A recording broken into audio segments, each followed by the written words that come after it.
Hey everyone, welcome to another mini vlog of my channel. तो आज आम evening रू बाहरी पड़ू फेस्टिवल बुलायापाई आउ सेठी देखते केते सुंदर दोली थी बट एति तो मुझे बस ही पारि बिकज मो छोट पिला है कि ना ना तो आम चलू देखापी। तो देखते केते सारा फूड स्टॉल लगी मतलब बहुत ही भल मेंटेनेंस थिला। मतलब ऑर्गेनाइजेशन बहुत ही भलसे से मैंने ऑर्गेनाइज करते एत सुंदर सुंदर सब टेस्टी टेस्टी खाଇବା बनुला एंड एत सारा खाइबार दुकान लगी पूरा सेक्शन बहुत ही बड़ सेक्शन होता खाइबार। एक्चुअली सबकि बहुत ही क्लीन और नीट एंड क्लीन थिला। तो मुझे कौन खाइबी भाबू भाबू भाबू भाबू तो आसी आम जो नजर पड़गला अरे ये धुआं वाला पान मतलब पान कॉफ़ी चॉकलेट ये सब धुआंर हो बट मत यहाँ डर लगे टे ट्राए करने को कि केमिकल थी तेणुकर मुझे ट्राए कलेनी।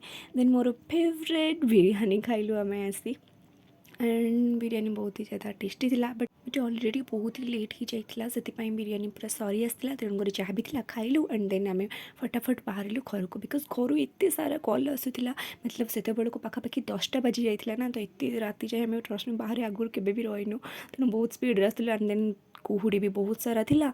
तो आसला बेलू बाट बहुत बिल्कुल देखा भी जाऊन तेणुकर एत स्ट्रगलिंग कर घरे आसी पहुँचा बेलू देखो मोर हालत कौन होता कुहुड़ी ମୁଁ ବହୁତ ହି ज़्यादा थकी जाइली किसी कहवा मुड्रे भी नथी तेणुक मुझे शोपारि।